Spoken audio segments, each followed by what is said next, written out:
სახელითა მამისათა და ძისათა და სულისაწმინდისათა ადამიანი როგორც ხშირად ვამბობთ მოაზროვნე და თვითუფლებრივი, ანუ თავისუფალი არსება. ჩვენ გვწამს ეს რომ ასეა. იმიტომ რომ ამის მტკიცებულებების წარმოდგენა ბოლომდე რომ ადამიანი ასეთია, ბოლომდე შეუძლებელია. განსაკუთრებით ეს თავისუფლებას ეხება, იმიტომ რომ ეს არის რწმენის სფერო.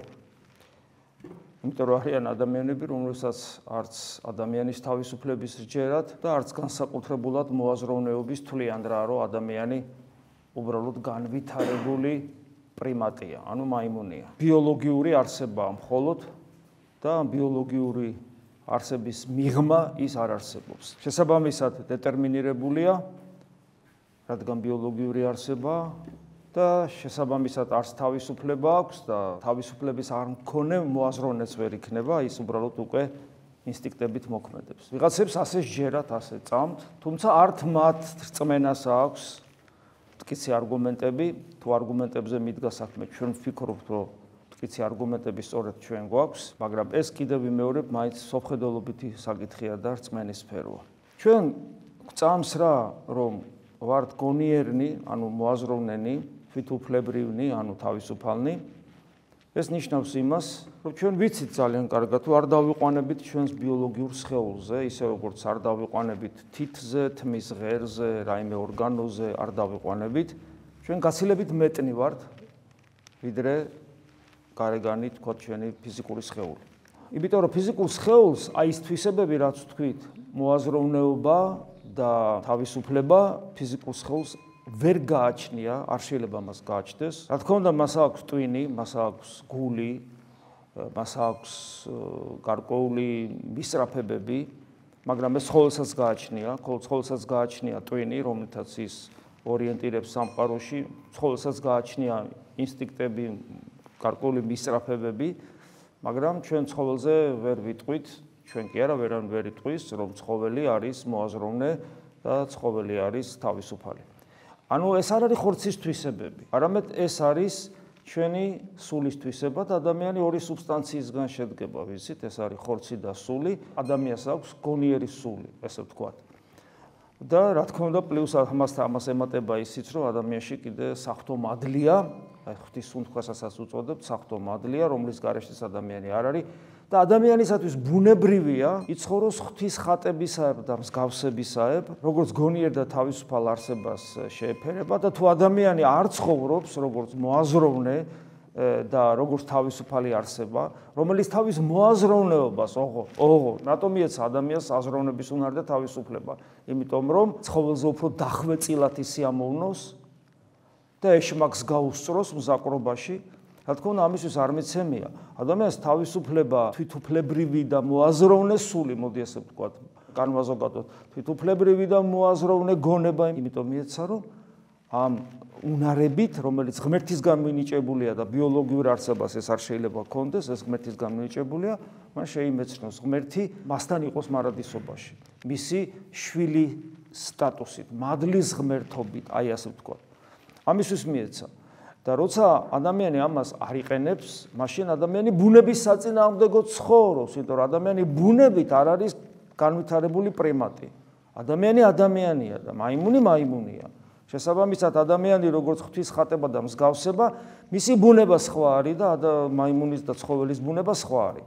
და ადამიანის ბუნება ისეთია, კიდევ ვიმეორებ, რომ მას აქვს გონიერი, მოაზროვნე და თავისუფალი ბუნება, რომელიც მიცემული აქვს იმისათვის, რომ ღმერთთან მარადიულად იმყოფებოდეს, ღვთისათვის სათნო ცხოვრობდეს, ღმერთის თვისებებს ამრავლებდეს საკუთარ თავში, ანუ სათნობებს ამრავლებდეს საკუთარ თავში და ამით მადლს იხვეჭდეს და ფაქტობრივად საბოლოო ჯამში ღმერთთან ერთად საერთო ენერგიით ყოფიერებდეს მარადისობაში. ეს არის ადამიანის ვალდებულება, იმიტომ რომ ასეთად შექმნა იგი ღმერთმა. მაგრამ ჩვენ ვიცით, რომ სამყაროში შემოვიდა სიკვდილი, ადამიანში შემოვიდა, ეს სიკვდილი იყო იმის გამო, რომ იგი დაცილდა ღმერთს. მაგრამ სიკვდილი თვითონ სიტყვა სიკვდილი ძალიან ფართე გაგების არის. ხო, უწმუნო ადამიანისათვის ერთი სიკვდილი არსებობს, ეს არის ბიოლოგიური სიკვდილი. მაგრამ ქრისტიანისათვის, რომელმაც იცის, რომ არ დაიყვანება იგი ხორცზე, თითზე, ყურზე და ასე შემდეგ, არამედ გაცილებით, ანუ ბიოლოგიურ არსებობაზე, მისთვის სიკვდილი ასევე ფართე მცნება არის უკვე და რა თქმა უნდა, სახარებიდან არის, მე გამოცხადებიდან ვიცით და რა თქვათ, ჩვენი სიბრძნით ვსჯელობთ. და ამიტომ სიკვდილის ფართე ცნება არსებობს და ეს ჩვენ ძალიან კარგად უნდა ვიცოდეთ და რადგან სიკვდილი ხორციელ ბიოლოგიურ სიკვდილზე არ დაიყვანება, ესე იგი შეიძლება სიკვდილი არსებობდეს ადამიანში მისი ბიოლოგიური სიკვდილ-სიცოცხლის და მიუხედავად. ესე ჩვენ გამოცხადებით ვიცით. ანუ ჩვენში სიკვდილი შეიძლება არსებობდეს ჩვენი ბიოლოგიურ სიკვდილ-სიცოცხლისაგან დამოუკიდებლად. ეს ნიშნავს იმას, უფრო მარტივად ვთქვა, რომ შენ ბიოლოგიურად ცოცხალი ხარ, მაგრამ შეიძლება იყო მკვდარი. აი ეს არის ის, რაც ძალიან მნიშვნელოვანია და რაც ძალიან კარგად უნდა ვიცოდეთ, რომ ჩვენ უნდა ვიცოდეთ, ცოცხლები ვართ თუ არა ვართ ცოცხლები.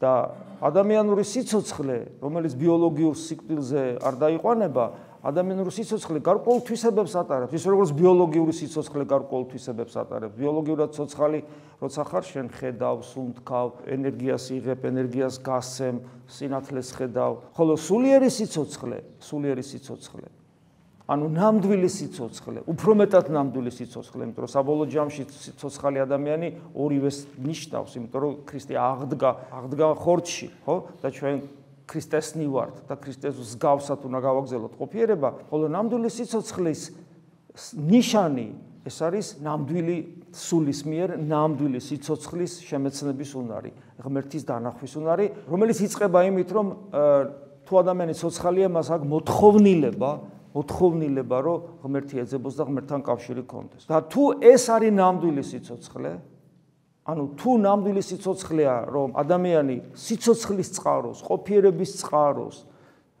ჭეშმარიტ მზეს, სულიერ მზეს, მოდი ესე ვთქვათ, ანუ ღმერთს ესწრაფოდეს, ენატრებოდეს, მისკენ ტოლვა ქონდეს, მისით ყოფიერებდეს, მთელი მისი არსება მისკენ იყოს მიმართული, მის გარეშე არ შეეძლოს, მის გარეშე შიოდეს და წყუროდეს. თუ ეს არის ნამდვილი სიცოცხლე, მაშინ ხორციელი სიცოცხლის ფასი რა არის? რისთვის არის ხორციელი სიცოცხლე? გარდავიცვალოთ და წავიდეთ. ხო, ჩვენებაზე გავხატოთ ეს. ხორციელი სიცოცხლე ამ შემთხვევაში დაქვემდებარებული აი ამ სულიერ სიცოცხლეს ხდება ინსტრუმენტი, ანუ ხორცი ხდება ინსტრუმენტი სულისათვის. ხორცი ხდება ინსტრუმენტი სულისათვის და თუ ადამიანი ამას საკუთარ თავს ასე შეხედავს, მაშინ უბრალოდ ის დაინახავს, აღმოაჩენს რა ხშირად ემონება ხორცის მიდრეკილებებს. ჩვენ ეს ისედაც გვჭირს. არის ისეთი ვნებები, რომელიც ცოდვაში არ გვეთვლება. ჩვენი დაცემული ბუნების ნაყოფია ეს და პირდაპირ ჩვენი ბრალეულობა არ არის. აი მაგალითად, როცა ადამიანს მოშივდება და რო არ ჭამოს, შეცუდად გახდება და მოკვდება, აუცილებლად უნდა ჭამოს. დაღლილია და რაც არ უნდა კეთილი საქმე ქონდეს გაკეთებული, თუ არ დაიძინა, ვერაფერს ვერ შეძლებს სიტყვაზე. აი მსგავსი ვნებები, ანუ უყვედრელი ვნებები, ანუ ისეთი ვნებები, რომელიც ცოდვას არ უკავშირდება, ქონდა თავად იესო ქრისტეს. იმიტომ რომ იესო ქრისტემ მიიღო ჩვენნაირი ბუნება, ის ავადმყოფი ბუნება, რომელიც გვაქვს, რომ ეს ავადმყოფი ბუნება საკუთარ თავში განეკურნა. ღვაწლით, სიმართლის უსამართლობაზე, სიკეთის ბოროტებაზე გამარჯვებით, რაც მან გააკეთა და საბოლოო ჯამში მოკვდინებული იქნა რა, იმიტომ რომ ჩვენთვის სიკვდილის გზას გაიარა, ამიტომ ადამიანი სადაც იმყოფება, მათ შორის ბიოლოგიურ სიკვდილშიც, საფლავშიც, სულით ჯოჯოხეთშიც, ყველაფერი ეს გზა გაიარა და შემდეგ სიცოცხლის კვლავ დაბრუნებით საკუთარ თავში მოკლა სიკვდილი და სიკვდილთან ერთად მოკლა ყველა ის თუნდაც უყვედრებელი ვნებანი, ანუ უცოდველი ვნებანი, რომელიც მას როგორც დაზიანებულ ბუნების მატარებელს ჰქონდა, იმიტომ რომ ჩვენერი ბუნება მიიღო. და ეს მდგომარეობა, რო ადამიანს აქვს ეს უყვედრელი ვნებები, ამის გარდა ეს უყვედრელი ვნებები ყველა ადამიანს რომ გვაქვს, ეს რა თქმა უნდა ხელს გვიშლის ჩვენ სულიერ მისწრაფებაში და ძალიან ხშირ შემთხვევაში ეს ხდება ღვაწლის საფუძველი, რომ მიჭირს, მშია, მწყურია, ავადმყოფობა მიტევს, სასიკვდილო განსასწრელი მაქვს და ასე შემდეგ, მაგრამ უპირატესობას ვანიჭებს სულიერ სიცოცხლეს და სწორედ ეს არის თავის დადება ჭეშმარიტებისათვის, თავის დადება მოყვასისათვის, სადაც ადამიანი უმაღლეს სიყვარულს ავლენს. ანუ ხდება უცნაური რაღაცა. ის რაც საშინელებაა ტანჯვა ამ ქვეყნიური და თვით სიკვდილიც ადამიანისათვის, რაც ბიოლოგიური არსებისათვის განადგურებაა, ნებისმიერი ბიოლოგიური არსებისათვის, ადამიანისათვის ტანჯვაც და სიკვდილიც ხდება სიყვარულის გამოხატულების, სიყვარულის რეალიზების უმნიშვნელოვანესი ინსტრუმენტი. იმას დიდი სიყვარული არავის არ აქვს, ვინც თავითვისი დადოს მოყვასისათვის. ესე იგი, ადამიანის სხეული გონიერი სულისთვის ინსტრუმენტია და ამ ინსტრუმენტის უმაღლესი გამოყენება არის თავგანწირვა. რაისაც ყველას ეშინია, იმაში იყენებს ზუსტად ადამიანი თავის ბიოლოგიურ ინსტრუმენტს. ეს არის ძალიან უცნაური, ანუ საოცრება ხდება ქრისტიანი არათუ გაურბის სიკვდილს, არამედ თუ საჭირო გახდა ის თავსაც წირავს და ამით უმაღლეს სიყვარულს ავლენს და ყველაზე მაღალ დონეზე იყენებს თავის სხეულს, როგორც ინსტრუმენტს და აი მოწამეთა მაგალითი სწორედ ეს არის ეკლესიის ისტორიაში რომ ხედავთ განსაცვიფრებელ მაგალითებს და თუ პირდაპირ მოწამეობა არა, თქვათ ის მონაზონთა დასი, რომლებიც ასკეტ მამათა დასი, რომლებიც 8 წლით ცხოვრობდნენ და აი ესე ყოველდღიურ მოწამეობრივ 8 წლში იმყოფებოდნენ. ესეც ასევე განსაცვიფრებელია. და ამ დროს არსებობს ის ვნებები, რომელიც ცოდვად გვეთვლება. რატომ არის ცოდვა? იმიტომ რომ ეს ისეთი ტიპის ვნებებია, რომელიც არათუ ხორცს სულის სამსახურში აყენებს, არამედ სულს აყენებს და ჩემ პიროვნებას აყენებს ხორცის სამსახურში. და ჩვენ ყველას გამოგვიცდია ეს, როგორ ადამიანი შეიძლება შეპყრობილი იყოს რაღაცა ვნებით და ამ ვნების შესაბამისად მოქმედებდეს და სანამ ეს ვნება არ დაცხრება, ადამიანის შეურაცხას გავს. ეს შეიძლება იყოს ყველანაირი ვნება, მათ შორის თუნდაც მრისხანების ვნება, როცა ადამიანი მრისხანებით შეპყრობილი ყველაფერს საშინელებებს აკეთებს, ან მემთვრალეობით შეპყრობილი, ნარკოტიკით, ქვენაგზრობებით, 1000 რამე არსებობს, როცა ადამიანის სხეული, უარსაბ თათქარიძე ზოგადი რო თქვა, თქო ყველა მიმართულებით, როცა ადამიანი ცხოვრობს ხორცისთვის და მთელი მისი ეს უნარჩვევები, თავისუფლება, გონიერება, უკვდავის სული ემსახურება ხორცის გაფუფუნებას ბოლომდე. რა თქმა უნდა, ასეთი ადამიანი გამოდის ადამიანური ბუნების საზღვრებიდან, ანუ ადამიანური ბუნების მიხედვით აღარ ცხოვრობს, ამას ქვია ქვებუნებრივი ცხოვრება, რაც ფაქტობრივად არის დაცემული მდგომარეობა და კატასტროფა. როცა ჩვენ თქვა დაახლოებით ესეთი წარმოდგენა უნდა გქონდეს, ახლა დაახლოებით იმიტომ კი არა, რამე არასწორად გითხარით, უბრალოდ გაცილებით ფართია ეს სფერო, ვიცით რომ აი ესეთი წარმოდგენა უნდა გქონდეს ძალიან მოკლედ რო თქვა ადამიანს საკუთარ ბუნებაზე, მე უკვე გასაგები ხდება დღეს აღმოკითხული მათეს სახარებაში, ეს მერვე თავია სიტყვები, შენ მომდევდი მე, უნება ერთ-ერთს გახსოვთ ეს სიუჟეტი, აღარ გაგიმეორებთ, აცადე მკვდარნი დაფლა თვისთა მკვდართა, მკვდრებმა თავიანთი მკვდრები დამარხონ, ანუ ამ სოფელში არსებობენ მკვდრები, რომლებიც ბიოლოგიურად ცოცხალი მკვდრები, რომელიც თავიანთ საქმეებს მკვდრების საქმეებს უნდა აკეთებდნენ. და ამიტომ ჩვენ სამ სოფელში ვართ რა, ბუნებრივია რომ მე საკუთარ თავს შეხედო რომ ცოცხალი ვარ მე, მკვდარი ხო არა ვარ. რამდენად მე საღვთო საქმეს ვაკეთებ და რა არის საღვთო საქმე? გვწამდეს იესო ქრისტე. რას ნიშნავს გვწამდეს იესო ქრისტე? ანუ მისი მორჩილებით ცხოვრობდეთ. მის ნებას აღვასრულებდეთ და მთლიანად ჩვენი არსება კონცენტრირებული იყოს მასზე და რასაც არ უნდა ვიქმოდეთ, ყველაფერი მის სადიდებლად იყოს. ეს არის რწმენა ქრისტესი და ეს არის საღვთო საქმე, როცა ეკითხებიან გახსოვთ, ხო? რა არის ღვთის საქმე, ეკითხებიან უფალს. ეს არის გწამდეს იესო ქრისტე. გწამდეს იესო ქრისტე. ეს ამბობს, გწამდეს ღმერთი და რომელიც მან მოავლინა იესო ქრისტე. ამის საწინააღმდეგო, როცა ამას არ ითვალისწინებ, როცა ეს შენს ცხოვრებაში მეორე ხარისხოვანი ან საერთოდ არ არსებობს და მაშინ უკვე შენი ცხოვრება ივსება მკვდარი საქმეებით, რომელსაც არანაირი პერსპექტივა არ აქვს. და ეს შეიძლება იყოს ძალიან ღირებული საქმეები. ეს იყოს შეიძლება სამშობლოს სიყვარული, ოჯახის სიყვარული, ქველმოქმედება, სიკეთე, 1000 უამრავი, გესმით? უამრავი ხორციელი სიკეთე, ბევრი რამე შეიძლება იყოს. მეცნიერება, ხელოვნება, რომელიც თავისთავად ცოდვა არ არის. მაგრამ თუ არ არის ის, რისთვისაც დავიბადენით, თუ არ არის საღვთო საქმე და თუ ეს ყველაფერი დანარჩენი არ ემსახურება საღვთო საქმეს, ანუ ქრისტეს დიდებას, მაშინ ეს ყველაფერი მკვდარი საქმეებია და ჩვენ ვართ მკვდარნი, რომელიც თავიანთ მკვდრის საქმეებს აღვასრულებთ. ჩვენ მკვდრის საქმეებს აღვასრულებთ.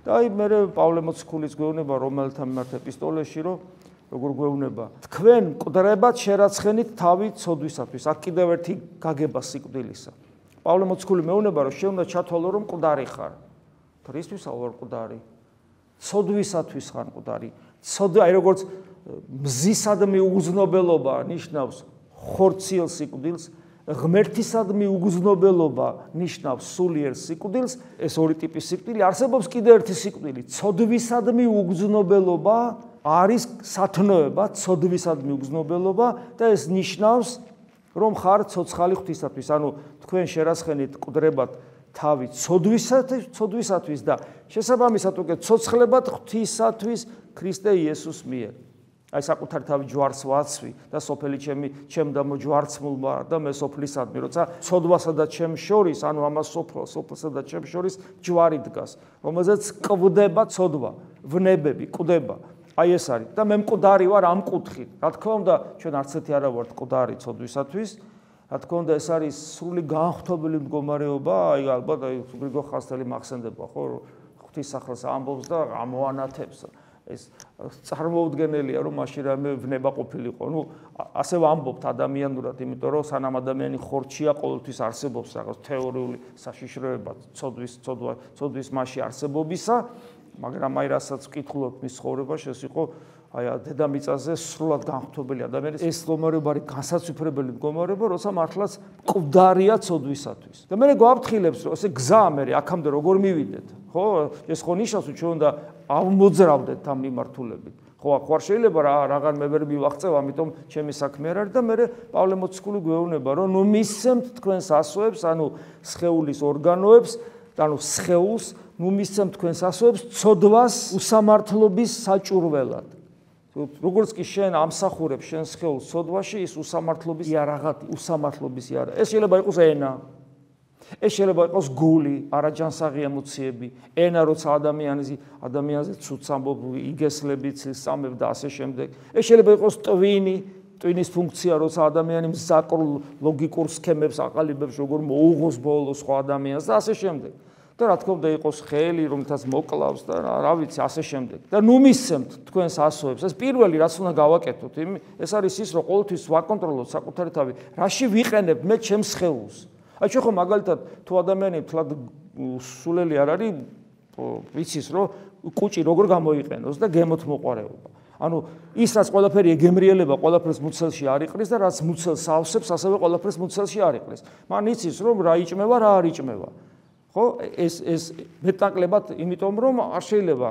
ესე იგი საკუთარი თავის სულელურად გამოყენება გონიერი ადამიანი არ მემთრალეობს არ ნარკომანობს არ ეწევა სიგარეტს და ასე შემდეგ იმიტომ რომ იცის რომ ეს არ შეიძლება ამის გაკეთება საზიანოა სხეულისთვის მაგრამ ამავდროულად ბევრი რამასაც სხეული აკეთებს საზიანოა სულისთვის და პირველი რაც უნდა გავაკეთოთ რომ იმ დიდ წმინდანებს მივბაძოთ არის ის რომ დავაკვირდეთ საკუთარ თავს რაში ვიყენებთ საკუთარ სხეულს არამედ როგორც მკვდრეთით აღმდგარმა, ნახეთ, როგორც მკვდრეთით აღმდგარმა. ჩვენ ჯერ არც ერთი არა ვართ მკვდრეთით აღმდგარნი. არა ვართ? თუ ვართ, სხეულით არა ვართ, მაგრამ სულით ჩვენ უნდა ვიყოთ მკვდრეთით აღმდგარნი. იმიტომ რომ ჩვენ როცა მოვინათლეთ, ქრისტესთანა დავეფლენით, რათა ქრისტესთან მარადიულად ვიცოცხლოთ, ქრისტესთან ერთად აღზრდექით და აღვიმართენით ემბაზე და რო ამოვედით. ჩვენი პოტენცია, შინაგანი არის მკვდრეთით აღმდგარი ადამიანის პოტენცია. ჩვენ მკვდრეთით აღმდგარნი ვართ სულიერად. ჩვენ ახალი აღთქმის, სასופევლის მოქალაქენი ვართ. ამას ნიშნავს ეკლესია. ჩვენ ხო არა ვართ ხა ისეთი მორწმუნეები, რომელიც მარტო ბიბლიას კითხულობს და იმის იქით აღარ იყურება. ჩვენთვის ხო ეკლესია საკრალური ქრისტეს მისტიკური სხეულია. ეს ადამიანს, რომელიც არ არის მართლმადიდებელი, არ ესმის, ჩვენ ხშირად გამგვიკითხავენ, რომ ხვდებიან, რას ვაკეთებთ ეკლესიაში ამდენი ხანი, რას ვდგავართ საათობით. რას ვაკეთებთ, საერთოდ ვერ ხვდებიან. იმიტომ რომ მისტიკისაგან დაცლილები არიან და ჩვენ არც ვეკამათებით მას, ვერ ხვდება ამას, ვერაფერს ვერ იზავ, ვერაფერს. თუ ადამიანის გულს ქრისტე არ შეეხო მთელი სისავსი და დაანახა მთელი სისავსე მისი გამოხსნის საიდუმლო ადამიანის გამოხსნის საიდუმლოებისა, რომ მან ეკლესია დაარსა როგორც სვეტი და სიმტკიცე ჭეშმარიტებიცა, როგორც საკუთარი განხთობილი ადამიანური სხეულის გაგრძელება, თუ ადამიანს ეს ცოდნა მისტიკურად არ მიეცა, ვერაფერს ვერ გააგებინებ ადამიანს. ვერაფერს.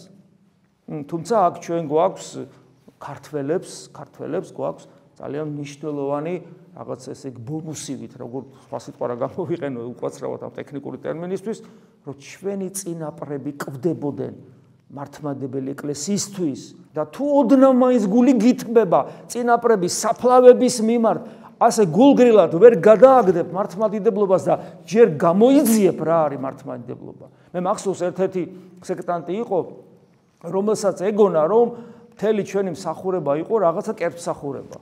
და როდესაც ის მოვიდა და ჩვენს ღვთისმსახურებას დაესწრო, პირველი რაც აღნიშნა გაოგნებულმა იყო ის, ბოლომდე რაღაცებია მაინც არ მესმისო, მაგრამ რა აღმოვაჩინეო, მთელი წირვა იყო ღვთის დიდება და მე ამას არ მოველოდიო მართლმადიდებლებისგან. როგორი ჭორებით სავსე გონება ქონდა. მთელი წირვა იყო ღვთის დიდება, კონცენტრირებული ბოლომდე ღმერთზე ყველაფერი აბსოლუტურად. და ეს დაინახა და ეს იგრძნო. მკვდრეთით აღდგარნი ვართ. და აი აქ უკვე კიდევ საკუთარ პოტენციაში. ეხლა კითხვა დავუსვათ. ის რას პოტენციაში მომხდარია. პავლე მოციქული ამას როგორც ობიექტურ რეალობას ისე გვისახელებს. როგორც მკვდრეთით აღდგარმა მეუბნება მე. როგორც მკვდრეთი, ანუ მე უკვე ესე მომმართავს პავლე მოციქული, რომ თეოდორე შენ მკვდრეთით აღდგარი ხარ, ვაი? რაში მეტყობა ეხლა ეს მე? და კიდევ ერთხელ რევიზიას უტარებს საკუთარ თავს, ხო? კიდევ ერთხელ კატეხიზაციას უტარებს საკუთარ თავს. თუ გავარ მე მკვდრეთით აღდგარს. როგორც მკვდრეთით აღდგარმა უძღვენით თავი ღმერთს და თუ მკვდრეთით აღდგარი ხარ, პირველი რაშიც ვლინდება ეს თავს უძღვნი ღმერთს, შენი შენთაგან შენ და შემწირველნი. მე თავს გწირავ შენ ბოლომდე. გესმის, აი ეს თავი უძღვენით ღმერთს, ხოლო თქვენ და თუ კი კაცო უძღვენი, როგორ არ უძღვენი ადამიანი იტყვის, აბა რა, და თუ უძღვენი საკუთარი თავი ღმერთს, ეს ნიშნავს თქვენი ასოების საჭურლად ღმერთის სიმართლეს. თქვენი ასოების საჭურლად ღმერთის სიმართლეს და პირველ რიგში რომელი ასო ენა, ანუ რომელი ნაწილი ენა. ენა არის ის, რომელიც ჩვენ რო ასე არა ვართ და ჩვენ რო თავი არ უძღვენით ღმერთს, პირველ რიგში ჩვენი ილუსტრაცია ენით, გონება და გულის სიტყვა, მაგრამ გონებას და გულის სიტყვას თლად ვერ ვაკონტროლებთ, მაგრამ ენა მამხელს, ენა, გესმით? ბრისხანება, ემოცია, ენა, აი ეს არის. თვალი, მე უკვე რა თქმა უნდა იქ თვალი და მე ვინც გულის სიტყვებთან ბრძოლაზე გადავიდა, ის უკვე წარმატებული ქრისტიანია. ხოლო გულის სიტყვებთან ბრძოლაზე გადასული ქრისტიანი უკვე ენასაც აკონტროლებს. მეტნაკლებად და იქ იდის ხან და წაიქცევა, ხან წამოდგება, მაგრამ თუ ენას ვერ აკონტროლებ, გულის სიტყვებზე ლაპარაკიც კი ზედმეტია. აი ესე. თუ არ იცით, რომ ვისაც თავს მისცემთ მორჩილებისათვის, მისი მონები ხართ, ვისაც მორჩილებთ, ან ცოდვის მონების სიკვდილისათვის, ან მორჩილების მონების სიმართლისათვის. და აი აქ კიდევ ერთხელ მაფხიზლებს, რომ შენ თუ ესე იგი შენი საკუთარი თავი ღმერთს არ მიუძღვენი და ეს ნიშნავს, რომ შენი სხეული ახდენს ამის ილუსტრაციას და პირველ რიგში ენა, ხო, როგორც გითხარით და რატომ არის რომ მარხვა იწყება არა ენის ალაგმვით, ყველაზე უფრო გონივრული იქნებოდა, რომ აი მარხვა დაიწყო, აბა ჩვენ ვიცით. არამედ კუჭის ალაგმით, იმიტომ რომ კუჭი ადვილი მოსარევია. ვინც კუჭს ვერ ერევა და გემოთ მოყარეობას, ის გამორიცხულია რომ ენას მოერიოს. გესმით? ამით თორე დააწესებდნენ უფრო მთავარს, მამები იტყოდნენ რომ დიდი მარხვა იწყება, აბა არავინ არ განიკითხოთ. მას ეს სად არის? სად შეგვილია? ხო და კარგი, ხო ლობიო მაინც ჭამე რა ხორცის მაგივრად, ცოტათი მაინც რომ რაღაცა ისწავლო. აი ეს არის. ხოლო ვისაც აძლევთ საკუთარ თავს მორჩილებისათვის, მისი მონები ხარ და თუ ღმერთს არ ვაძლევ საკუთარ თავს, ვის ვაძლევ? ესე იგი ეშმაკს. მესამე არ არსებობს. ესე გამოდის, რომ მე ისევ ის ეშმაკის მონა ვარ, ადამი რო გადაიქცა და ეშმაკის ნება რო აღასრულა და ეს თუ ამას გავიაზრებ, თავზარი დამეცემა როგორც მორწმუნეს და ცივი წყალი გადამესხება და გამოვფხიზლდები, ვისაც მორჩილებთ და შესაბამისად ცოდვის მონები ხართ სიკვდილისათვის და მორჩილების მონების სიმართლისათვის. ანუ პერსპექტივა ერთ სიკვდილი აქვს, პერსპექტივად მეორეს სიმართლე, ანუ ღმერთი აქვს. მადლობა ღმერთს, რომ ოდესღაც ცოდვის მონები, ეს ოდესღაც დამთავრდა ჩემში თუ არ დამთავრდა. თუ ეს ოდესღაც რეალურად აწყოა, ოდესღაცო. თუ აწყოა ჩემთვის ეს. და პავლე ამბობს, რომ ჩემთვის ეს უნდა იყოს ოდესღაც. ანუ გუშინ კი არა, ოდესღაც, როდის ვიყავი უღმერთო, როდის ვიყავი ურწმუნო, როდის ვიყო რომ ჩემი არსება ცოდვის მონა იყო, ოდესღაც აღარც მახსოვს. ესე უნდა იყოს წესი. ოდესღაც ცოდვის მონები, ახლა გულით დაემორჩილეთ იმ მოძღვრებას, რომელსაც უძღვენი თავი და ისევ ვემორჩილები, ვუძღვენი, ოდესღაც თუ აწყვა ეს და კიდევ ერთხელ გვეძლევას შესაძლებლობა, რომ საკუთარ თავს ჩაუღმავდეთ, ვიფიქროთ და კიდევ ერთხელ შემოუძახოთ ჩვენს ზარმაც მძინარა თავს, რომ გამოფხიზლდეს და გამოცხადების შესაბამისად იცხოვროს, იმიტომ რომ ცხოვრება ერთხელ მოგვეცა, ისიც მცირე ხნით უნდა მოვასწროთ, სანამ ცოცხლები ვართ. ამინ. მადლი უფლისა ჩვენისა იესო ქრისტესი და სიყვარული ღვთისა და მამის და ზიარება სულისა წმინდის იყოს თქვენ ყოველთა თანა. ამინ.